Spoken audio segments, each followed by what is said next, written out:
Dazod 500 presents Canadian Elections of History! The 18th election in Canadian history happened on the 26th of March, 1940. William Lyon Mackenzie King had done a steady job in the last 5 years when it came to unemployment, getting more people employed. But that was the least thing, that was at the bottom of the list of what people cared about when voting for in the 1940 election. What they cared about was 100%, this big thing, a war that Canada was involved in. World War II, which Canada got involved in the year prior in 1939, and William Lyon Mackenzie King had sent troops to Europe to fight off the Axis powers, which included countries such as Germany, Italy, Japan, Romania, Bulgaria, and Finland, just to name a few. William Lyon Mackenzie King's main opponent for this election was National Government Party candidate Robert Manion. And there were two other candidates for this election. The New Democracy Party, which is a predecessor to the current New Democracy Party that we have right now. Their candidate was William D. Herridge, and the Cooperative Commonwealth Party's J.S. Woodsworth. William Lyon Mackenzie King became the leader of the Liberal Party in 1919 after Wilfrid Laurier's death, and he got his leader's seat for this election in Prince Albert. Robert Manion of the National Government Party got his leader since in 1938 when R.B. Bennett stepped down, and got his leader seat in London. No, not in England, in Ontario. William D. Herridge of the New Democracy Party got his leader since in 1939 and his leader seat in Kindersley, but lost. And J.S. Woodsworth of the Cooperative Commonwealth Party got his leader since in 1932 and for his leader seat in Winnipeg North Centre. In between the time of King's inauguration and this election, we got a new monarch. King George V had died, and his successor would be King George VI. So that guy is now leading our country. Great. Also, Robert Borden had died in 1937. The year prior, of course, 1936 was when we got the new monarch. Robert Borden was the 8th Prime Minister, so he's not like a nobody, and I'm bringing it up for no reason. He was our Prime Minister, so I'll just go on to the stats now. Thank you, myself. Let's get into the stats. This election, like many before, had 245 seats in the House of Commons and 123 needed to win. This election also had 69.9% turnout, which was 4.3% less than last time. And with that said, let's get into the winning stats. This election had broken the 2 million votes mark with 2,365,979 votes for the number one placed candidate, 51.32% of the popular vote, which was a landslide compared to our second place, and 179 seats won. This would go to Liberal leader William Lyon Mackenzie King. Second place, unsurprisingly, was National Government Robert Manion, who got 39 seats, 1,348,260 votes, which was a million less than William Lyon Mackenzie King. 29.4% of the popular vote as well. William D. Herridge of the New Democracy Party had 119,354 votes, 2.59% of the popular vote, and 10 seats won. And J.S. Woodsworth of the Cooperative Commonwealth Party with 388,103 votes and 8 seats won.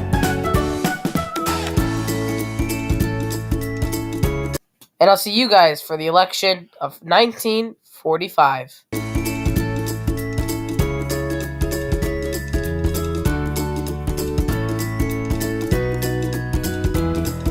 Dazod 500 finally presents Canadian Elections of History. The 19th election in Canadian history happened on the 11th of June, 1945, where there were 6 major party candidates.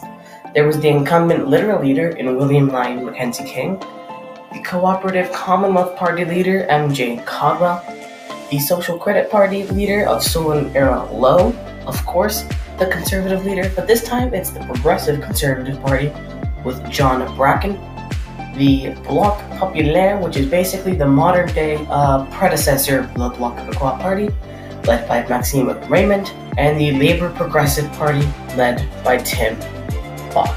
While the map of Canada didn't change, across the pond in Europe, there was lots of stuff happening in what was later known as World War II, and in the dangerous, most bloody war in history. We had the Nazis losing, Italy switching sides, and this is 2 months before Japan officially surrenders, ending World War II. This is a time where William Lyon Mackenzie King came under scrutiny for his handling of World War II, although that was by a few, conservatives that didn't really like the Liberal leader, as it always has been. This is all cool, but what if we go into deeper, where we have some leaders' seats and some leaders' sins?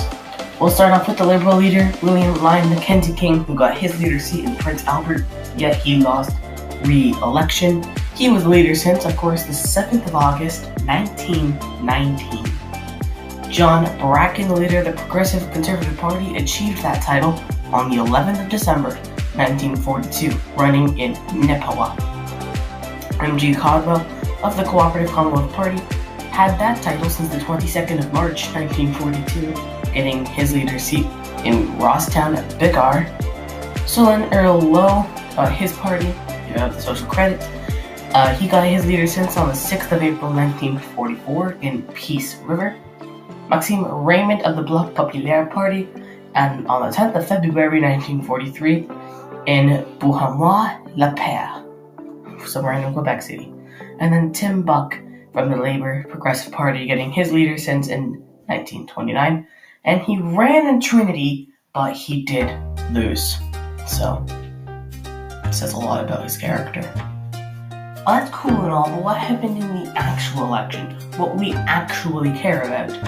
Well, this election had 245 seats in the House of Commons and 123 seats needed for a majority.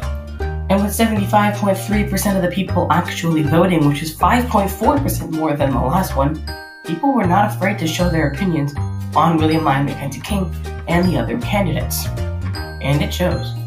The most voted in candidate had 2,086,545 votes in total, which was actually only 39.78% of the popular vote. So that's interesting.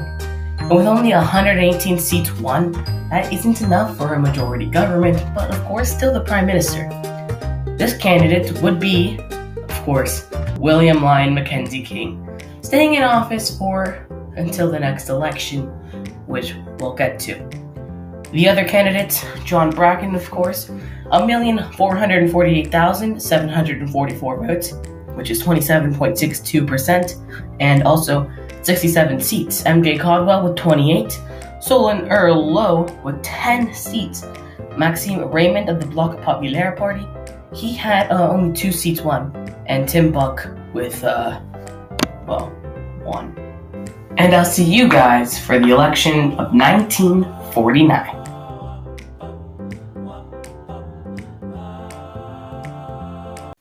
The Zod 500 presents Canadian Elections of History. The 20th election in Canadian history happened on the 27th of June, 1949, with 2 major party candidates. The incumbent Prime Minister, Liberal Louis Saint Laurent. Wait, what happened to William Lyon Mackenzie King? Wasn't he recently elected in the 1945 election? Yes, but due to amounts of problems within, his government and for himself, he had to resign in 1948, passing it on to Louis Saint Laurent. As for the Conservative Party, or the Progressive Conservative Party, it's George A. Drew. Both of these guys got promoted to leader of the party in 1948, with Louis Saint Laurent on the 7th of August, and George A. Drew on the 2nd of October, so that's like a 3-month period if. In between the last election and the 1949 election, a lot of crazy stuff happened. Like, what stuff? Well, former Prime Minister R.B. Bennett died in 1947 due to a heart attack. while taking a bath. Now, I don't know if that got you, but it sure as hell got me. What else happened? Well, mostly in the map. On the 1st of April, Newfoundland and Labrador became the 10th province of Canada.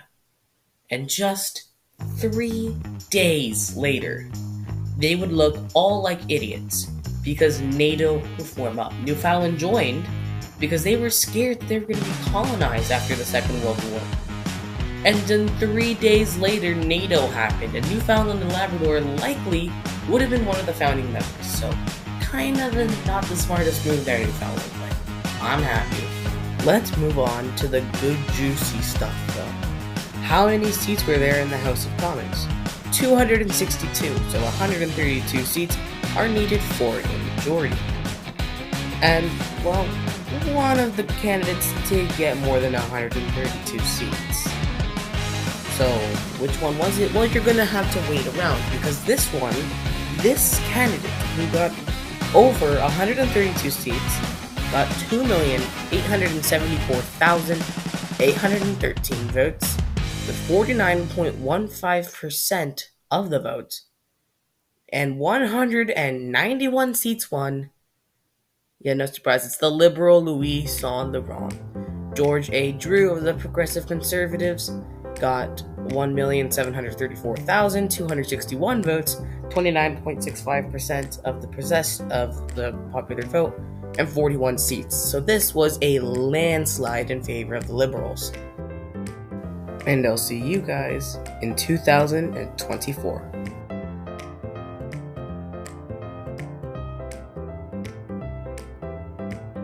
Dazod 500 presents Canadian Elections of History. Before I do start, I do want to give the promised shoutouts to at Skater Chrissy and at Gamervilly for getting the Wordle correct. The links to their channels will be in the description below. The 21st election, Canadian history, was actually held on my birthday, the 10th of August, 1953, where there were 4 major party candidates. You already know the big guns, but let's go to the ones that aren't as known. Major James Caldwell, the leader of the Cooperative Commonwealth Party, which I covered in another video, the 1945 election. I suggest you go watch it. And then there's Solon Earl Lowe of the Social Credit Party after Franklin Roosevelt created the social credit stuff down in the States.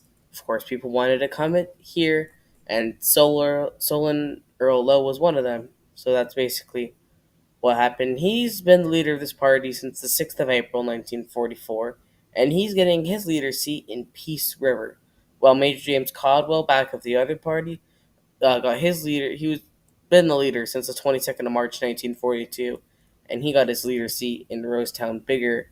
And of course, the other ones, Progressive Conservative Party leader George A. Drew, October 2nd, 1948, and he's got his leader seat in Carleton, and the Liberal leader Louis Saint-Laurent, he's been in here since the 7th of August 1948, and he's getting his leader's seat in Quebec East, this guy. Can you believe it? The year after our election that we covered on the 31st, just a year after that, William Lyon Mackenzie King died. Can you believe it? And then 2 years after that, the freaking king died. I'm not even making this up. The king died in 1952. And now I've got this new girl that I don't really know her name. So if someone can leave her name in the comments, that would be very, very helpful. Considering the date that this election was being held, remember, this is being held on my birthday, smack dab in the middle of summer. And for that fact, also considering that this is some random election, it's not like even the 1949 election, where, yeah, sure, your famous leader just died, you might want to elect someone new that you actually trust instead of some guy that he chose. 1953 is the most random year, and it's in the middle of summer, and it's still got 67.5% turnout, which I will say It is 6.3% less than the last election, which makes sense, but that's still pretty high for smack dab in the middle of summer, honestly. I would be on vacation that day. Not because it's my birthday, but because it's smack dab middle of summer. Also, 265 seats in the House of Commons, so any of my math folks out there know you need 133 seats for a majority, and did one of our candidates get that? Well, one candidate did. They got 169 seats, which, well, the last election winner got 191. The popular vote is 2,731,633, and that amounts for 48.43% of the popular vote. Our winner of the election, Louis Saint Laurent of the Liberal Party. I mean, was there any ever doubt? Thank you guys so much for watching, and I'll see you guys for the election of 1957.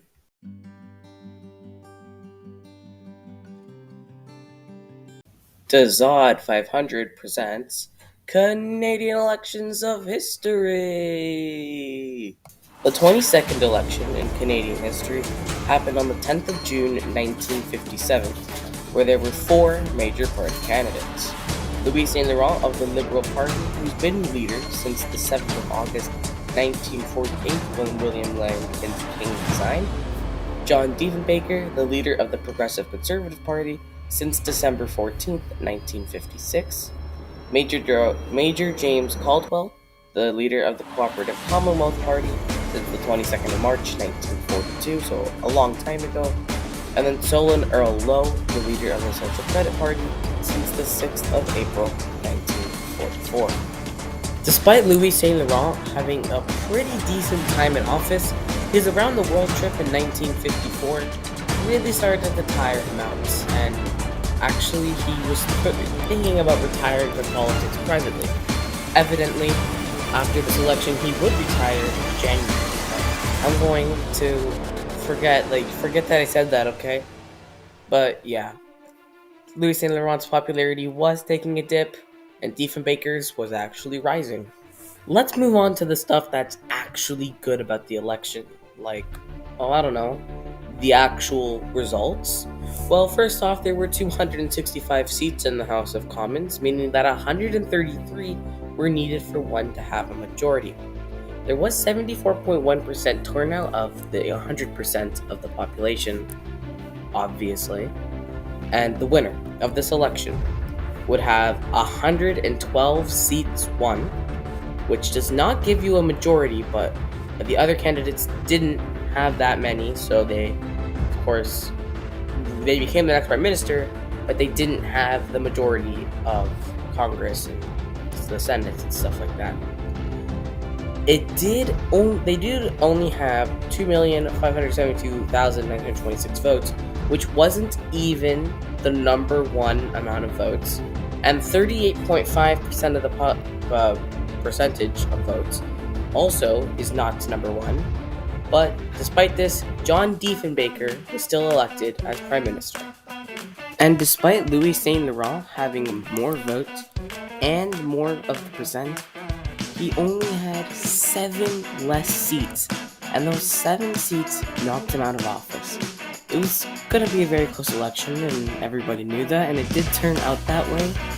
But man, I do kind of feel bad for Louis Saint Laurent, but I guess he was a little bit happy privately that he retired in January. But yeah, Diefenbaker became Prime Minister, and that's how the story goes.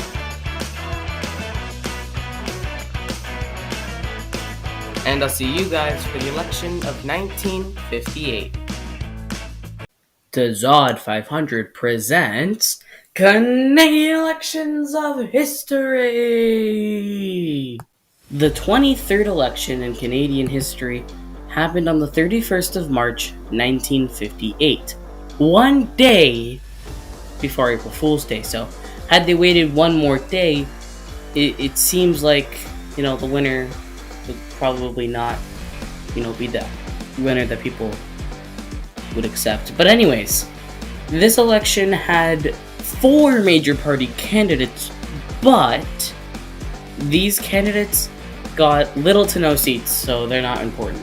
The ones that are important is the incumbent prime minister for 9 months, John Diefenbaker, who's been leader of this party since the 14th of December 1956, and he's running from Prince Albert, whereas Lester B. Pearson of the Liberal Party has been leader ever since Louis Saint Laurent, the former prime minister, retired from politics altogether on the 16th of January 1958, and he is running out of Alcombe East.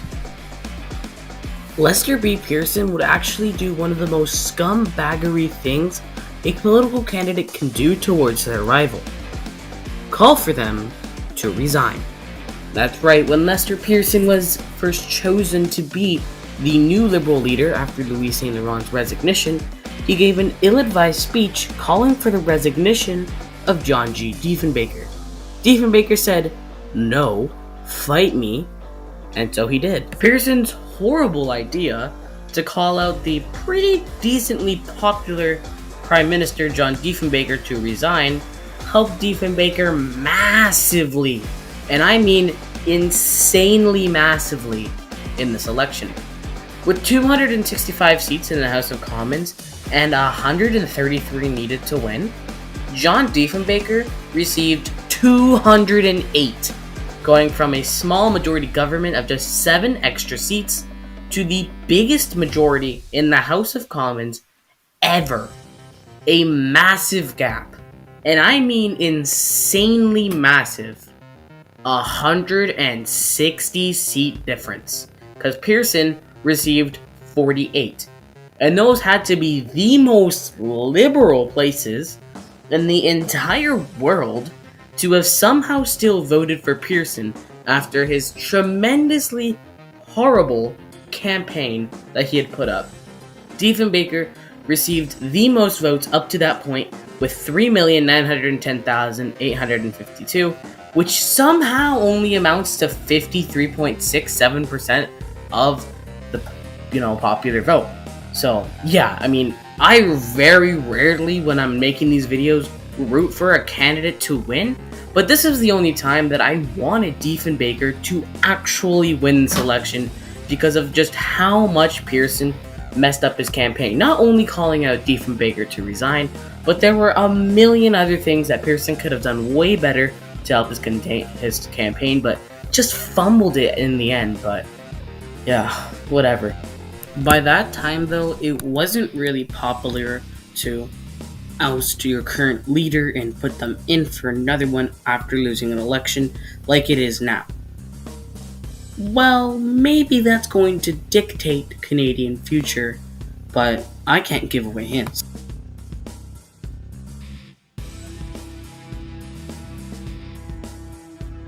And I'll see you guys for the election of 1962.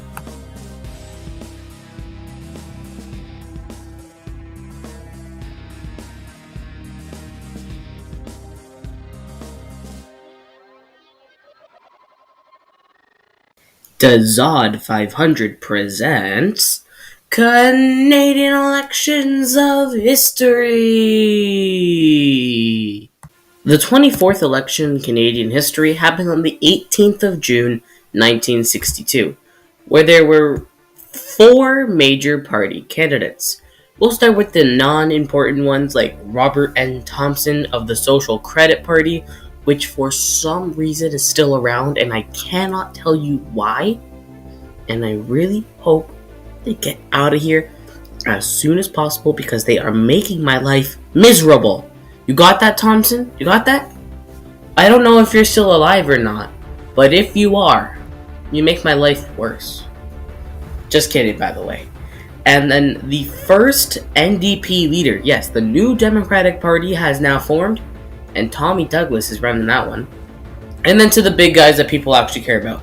We got Liberal leader Lester B. Pearson and Progressive Conservative leader John G. Diefenbaker, who were actually the main opponents in the election of 1958, as you may have expected.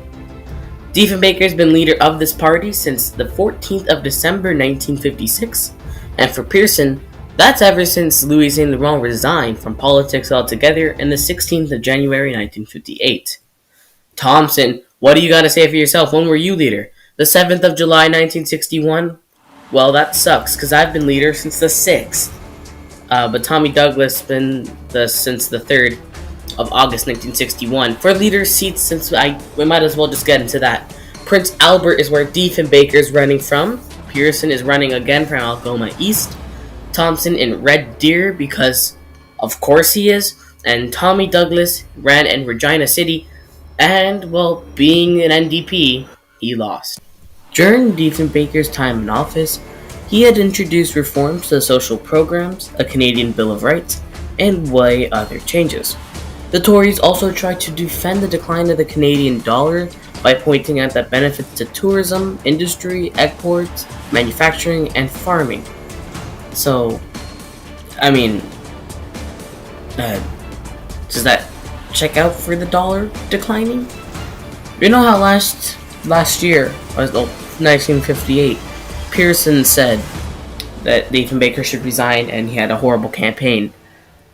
Well, I mean, now we know that Diefenbaker is maybe not the best option to lead the country. And Pearson and the Liberals had campaigned under the slogan, "Take a stand for tomorrow," and attempted to portray the Diefenbaker government as feeble with a divided cabinet. So, I mean, I guess that kind of checks out. Diefenbaker, you don't look so great right now, I'm gonna say that. Well, let's get into the results of this election. There were 265 seats in the House of Commons and 133 seats needed for a majority. There was also 79% turnout, which was 0.4% less than the last election. The winner of this election had 116 seats, and if you were paying attention a couple seconds ago, you would know that that is not a majority government. So they are the prime minister, but not the majority government. 2,865,542 votes for this candidate, which only amounts to 37.22% of the popular vote. And this candidate is John G. Diefenbaker, who wins another term in office. Lester B. Pearson is on the brink of getting fired by the Liberals, but there is some saving grace for him, knowing that he got 99 seats, 2,846,589 votes, and 36.97% of the popular vote. Thompson actually got second, with a pretty good amount of electoral or seats won for, a social credit leader, which was 30, which is a plus 30 from the last election. He won, though, 893,479 popular votes and 11.61% of the popular vote. Douglas of the NDP got 19 seats, 1,044,754 votes, and 13.57% of the popular vote. And I'll see you guys for the election of 1963. Dizod 500 presents Canadian Elections of History. The 25th election in Canadian history happened on the 8th of April, 1963, where there were 4 major party candidates. Hell, they're the same major party candidates from 1962, so I'll just pull up that video real quick. Where there were 4 major party candidates. We'll start with the non-important ones like Robert N. Thompson of the Social Credit Party, which for some reason is still around, and I cannot tell you why. And I really hope they get out of here as soon as possible because they are making my life miserable. You got that, Thompson? You got that? I don't know if you're still alive or not, but if you are, you make my life worse. Just kidding, by the way. And then the first NDP leader, yes, the New Democratic Party has now formed, and Tommy Douglas is running that one. And then to the big guys that people actually care about. We got Liberal leader Lester B. Pearson and Progressive Conservative leader John G. Diefenbaker, who were actually the main opponents in the election of 1958, as you may have expected. Diefenbaker's been leader of this party since the 14th of December 1956, and for Pearson, that's ever since Louis Saint Laurent resigned from politics altogether in the 16th of January 1958. Thompson, what do you got to say for yourself? When were you leader? The 7th of July 1961? Well, that sucks, because I've been leader since the 6th. But Tommy Douglas been since the 3rd of August 1961. For leader seats, since we might as well just get into that. Prince Albert is where Diefenbaker is running from. Pearson is running again from Algoma East. Thompson in Red Deer, because of course he is. And Tommy Douglas. Alright, I have to stop you here, because Tommy Douglas actually found a place where he can run in, and that would be Burnaby, Coquitlam. Since the 1962 election, a lot of shady stuff has happened under Diefenbaker, like half of his party wanting him to be removed from leader of the party, or half of his party wanting missiles in the country and the other half not. So, yeah, his party was pretty divided. In almost every single, I guess, poll had the Liberals in front of the Tories, and it looked inevitable that Pearson would form a majority government. Did he? Well, according to the 79.2% of Canadians who decided to vote, which is 0.2% higher than the last election, the winner was to receive 128 seats out of a needed 133. So not a majority, but still, that's your win in the election there. With 3,276,996 votes, which amounts to 41.48% of the popular vote. No surprise here, Pearson is the new Prime Minister. As for Diefenbaker, he received 95 seats, and I usually don't like to talk about how much seats the seats change, but that is 21 seats lower, which is one of the highest amount of seats down for the incumbent Prime Minister. He received 2,591,613 votes, which amounts to 32.8% of the popular vote. A lot of people were shocked that not Pearson won, but that Pearson didn't win by as much as they thought they did. That's how bad Diefenbaker did in just 1 year. Yikes. I really hope the American president doesn't die in a couple months. And I'll see you guys for the election of 1965.